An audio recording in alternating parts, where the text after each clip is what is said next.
Boa noite. Confira agora as notícias que são destaque nesta sexta-feira em Belo Horizonte e interior. 2 pessoas morreram em uma explosão em fábrica de fogos de artifício. Motorista perde o controle do veículo e cai de uma altura de 15 metros na área de um canteiro de obras. Polícia Civil prende em flagrante suspeito de fraudar cartões magnéticos do transporte público de Belo Horizonte e região metropolitana. Túnel que foi construído para facilitar a vida de quem usa o metrô na capital está abandonado por falta de manutenção e de segurança. Servidores da Prefeitura de Araguari, no Triângulo, foram flagrados vendendo ilegalmente túmulos na cidade.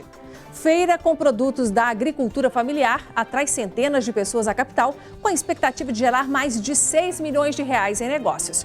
E quem ainda não conhece o maior museu de arte moderna da América Latina, que fica pertinho de BH, vai saber o que leva 30 mil turistas a Inhotim todo mês.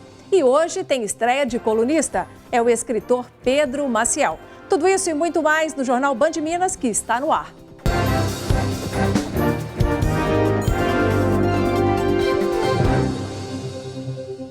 Polícia Civil prende em flagrante o suspeito de fraudar cartões magnéticos do transporte público de Belo Horizonte e de outras cidades da região metropolitana. Segundo o delegado, o suspeito já fazia isso há tanto tempo que achava que era certo.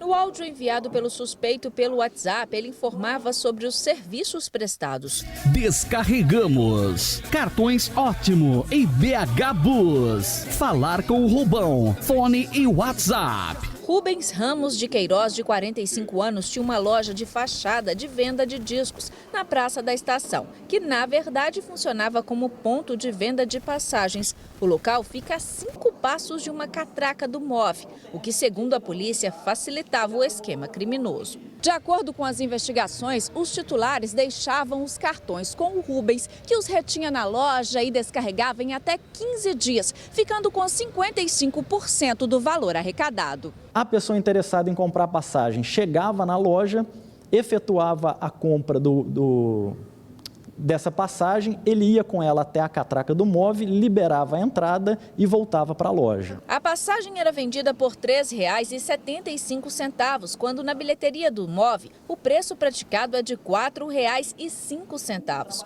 O suspeito vai responder pelos crimes de receptação qualificada e estelionato. Quem passa o cartão e quem compra as passagens mais baratas também está cometendo o crime. É preciso ficar o alerta para quem compra esses bilhetes, que eles também estão cometendo um crime grave, que é o crime de receptação. Então, eles também podem ser responsabilizados. Com o suspeito foram apreendidos 241 cartões, bem como o material utilizado no controle da contabilidade. Ele alegou que trabalha com isso há muitos anos, nunca foi incomodado, então ele começou a achar que simplesmente era legal o que ele fazia. Um túnel que foi construído para facilitar a vida de quem usa o metrô, garantindo travessia segura, está abandonado. Esse túnel fica no bairro União, paralelo à Avenida Cristiano Machado. E por falta de manutenção e de segurança, poucas pessoas se arriscam a passar por lá. Igor Calhan e Cláudio Yoshinaga foram conferir. Muita movimentação na estação Minas Shopping, mas ninguém em direção ao túnel para pedestres que corta a Avenida Cachoeirinha. E não é muito difícil entender por quê. O local está completamente abandonado. A iluminação é precária e o mau cheiro toma conta do túnel. A situação aqui está crítica, viu? Aqui nesse túnel aqui está muito escuro, é perigoso das pessoas serem roubadas. A gente fica meio com medo, né? Receoso, porque tem moradores de rua lá, a gente fica com medo de passar, né? Sofrer algum assalto, alguma coisa. Eu nunca passei, mas já me falaram que lá embaixo tem muitas pessoas que fazem coisas erradas lá embaixo, então eu tenho medo, por isso que até hoje eu não passei ainda. Aí o jeito é se arriscar e atravessar a movimentada avenida que não conta com faixa para pedestres. Este ambulante reclama da situação do local, que acaba atrapalhando as vendas. Vai olhar ali, tem um elevador ali que nunca vi funcionando. Poderia sair daqui já sair para o centro de compra, mas aí tá fechado e fica complicado, né? E provavelmente o Matheus não vai ver este elevador funcionar tão cedo, viu? Aqui na parte de cima, este adesivo mostra que ele teria condições de uso até o dia 30/11 de 2017. Mas se a gente tentar acionar algum botão, ele não funciona e a porta está trancada. E aqui na parte de baixo, situação muito parecida. A porta do elevador, dá para perceber toda pichada, também está trancada, nada funciona e aqui dentro tem sido usado como banheiro. De acordo com a Regional Nordeste, a responsabilidade da manutenção do túnel atualmente é da própria regional e que em cerca de 15 dias a Prefeitura deve fechar um convênio com a construtora responsável. As obras de revitalização do local devem começar em 45 dias. E se você flagrar alguma situação assim relevante como essa, que nós fizemos essa reportagem por causa de uma denúncia, você pode também fazer um contato conosco. Faça um vídeo, mande fotos, anote aí o nosso Bandzap, que é o 997727663. Aproveite e já salve o número no seu celular, para você não ter dificuldade de nos contatar quando precisar, combinado? E 2 pessoas morreram hoje de manhã em uma explosão que aconteceu em Santo Antônio do Monte, na região centro-oeste de Minas. Nós vamos para a nossa redação agora conversar com o repórter Diogo Ramalho, que tem mais detalhes.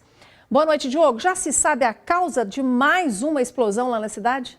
Boa noite, Inácia. A explosão aconteceu em uma fábrica de fogos de artifício que fica na cidade. De acordo com a Polícia Militar, os 2 barracões, Inácia, ficaram completamente destruídos. Em março de 2015, na mesma cidade, Santo Antônio do Monte, 3 pessoas morreram também em uma explosão. As investigações da época fecharam as atividades nas 2 fábricas em que ocorreram este acidente. Mais uma vez aí, lamentavelmente, a mesma situação.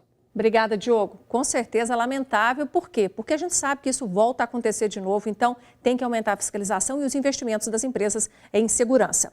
Bom, e com a suspensão de serviços da Polícia Rodoviária Federal, muitos motoristas estão pegando a estrada com medo. Por falta de verbas, foram reduzidas atividades como patrulhamento e atendimento a acidentes sem vítimas. Aqui em Minas, a PRF suspendeu o atendimento ao público na sede em Contagem e na próxima semana deve interromper mais atividades. Nas rodoviárias, passageiros preocupados com a redução do policiamento nas rodovias federais. Só neste terminal de Belo Horizonte, o movimento chega a mais de 10 mil pessoas por dia. Você paga os impostos, paga tudo direitinho, você não tem segurança. Deixar uma situação dessa aí, uma estrada descoberta, sem proteção nenhuma.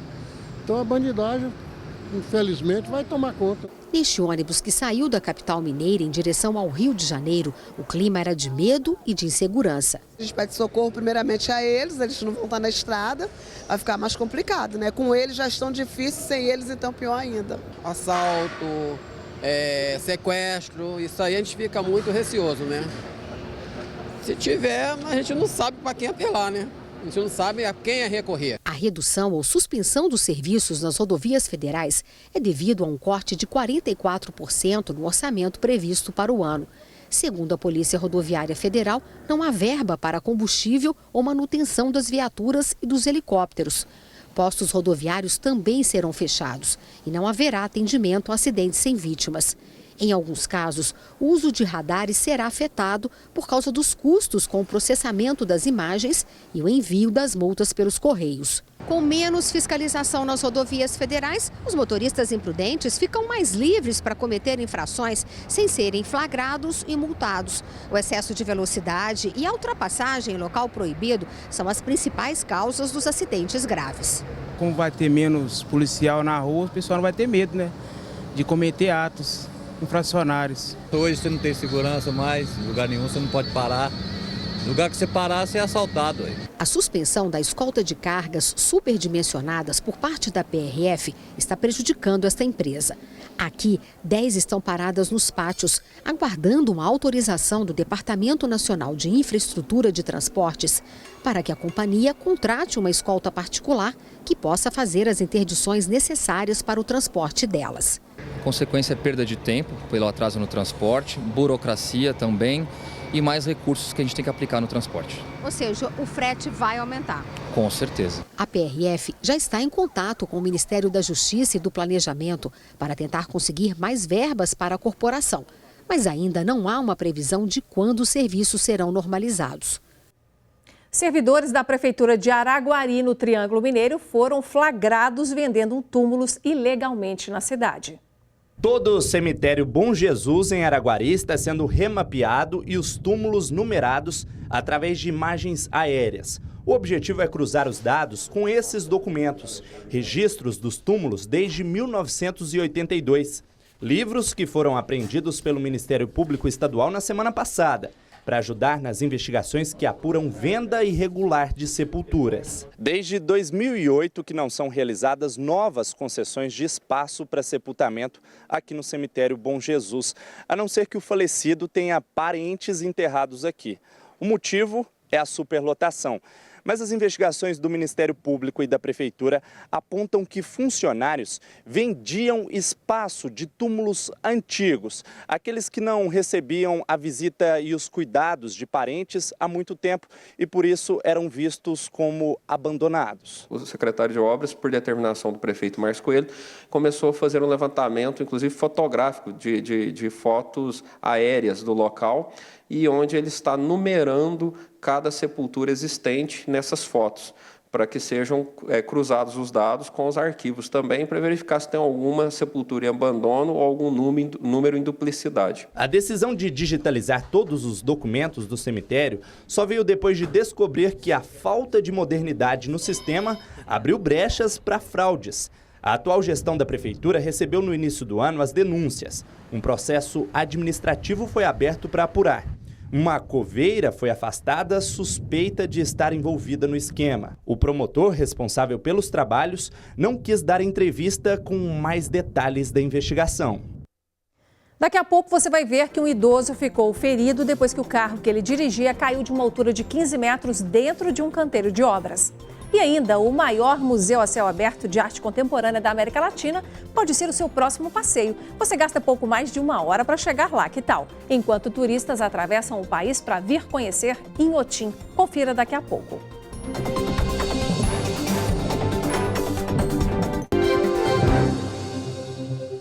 Inhotim, o maior museu de arte contemporânea da América Latina e que funciona ao ar livre, recebe 30 mil visitantes todo mês. Tem Belo Horizontino que ainda não foi lá, mas há turistas que atravessam o país ou vêm de outros lugares do mundo só para conhecê-lo. Diante da exuberância do lugar, as reações. Tô adorando. Muito legal, muito verde, natureza, muito bom. Estou achando inusitado, diferente, assim, porque as galerias são completamente diferentes, então você pode ver salteado, não tem uma lógica, tem para todo gosto. Natureza e arte em harmonia. Não é um lugar só de contemplação, é um lugar de fruição e que acaba te levando a um estado de espírito diferenciado quando você chega aqui. Considerado o maior centro de arte ao ar livre da América Latina, o Instituto Inhotim fica em Brumadinho, a cerca de 60 quilômetros de Belo Horizonte. Cidade que tem outros atrativos também, como a Fazenda dos Martins, um dos prédios mais antigos do estado, e a estação ferroviária, marco do desenvolvimento do município. Foi graças à criação e inauguração dessa estação no início do século XX que toda essa área aqui que a gente conhece como a região central de Brumadinho, ela veio existir. Então ela representa muito para a memória coletiva dos brumadienses e de toda a população como um todo, que vê nela um bem extremamente representativo.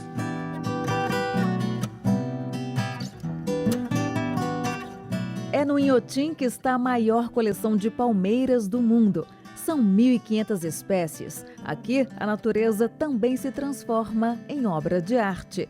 Troncos de árvores condenadas e mortas se transformam em bancos aconchegantes e estilosos. O museu ao ar livre é gigante, corresponde ao tamanho de 140 campos de futebol. Para conhecer as mais de 20 galerias de arte, é preciso disposição para caminhar. Vale a pena. E vale a pena o carrinho também, viu? Porque é muita subida. Que a gente já vem de Ouro Preto, que também é bem ladeira, né? Sobe e desce, então a gente preferiu fazer realmente o carrinho.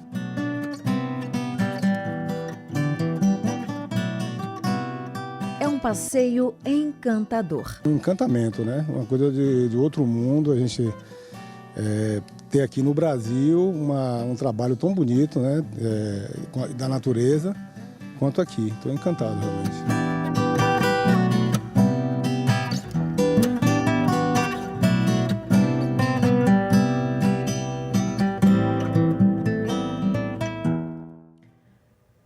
O Instituto Inhotim lançou nesta semana um aplicativo para smartphones. A ferramenta apresenta o acervo de arte e do Jardim Botânico e promete enriquecer a experiência dos visitantes e já está disponível para Android e iOS. Vamos ver como fica o tempo neste final de semana? O frio continua na capital, hein? O sábado vai ser de céu parcialmente nublado, com temperatura mínima de 10 e máxima de 22, repetindo também no domingo. E na segunda-feira talvez suba um pouquinho a expectativa de ter 11 graus de mínima.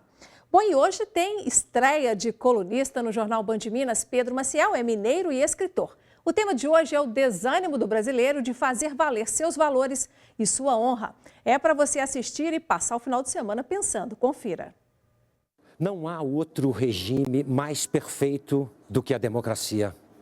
Mas é bom ressaltar que não se faz democracia apenas instituindo os direitos civis do cidadão, como o direito ao voto, a liberdade de opinião ou a igualdade perante a lei. Os direitos civis devem ser garantidos com a correspondência necessária dos direitos sociais do cidadão. É importante deixar claro que a democracia brasileira é figura de retórica, ou seja, não há democracia no Brasil. Não consigo tirar da minha mente a tristeza da maioria da população completamente esquecida pelo poder público. Estamos presenciando uma das crises mais profundas, dignas das repúblicas periféricas. Segundo Rui Barbosa, abre aspas, de tanto ver crescer a injustiça, de tanto ver agigantar-se o poder nas mãos dos maus, o homem chega a rir-se da honra, desanimar-se da justiça e ter vergonha de ser honesto. Fecha aspas. Esta é a realidade das últimas décadas da República Brasileira. Os ovos do mosquito transmissor da chikungunya podem sobreviver por mais de um ano mesmo em locais secos. Nós vamos falar da doença depois do intervalo. E você vai ver também que a Feira da Agricultura Familiar que acontece na capital deve movimentar 6 milhões de reais em negócios. É a riqueza que vem da terra.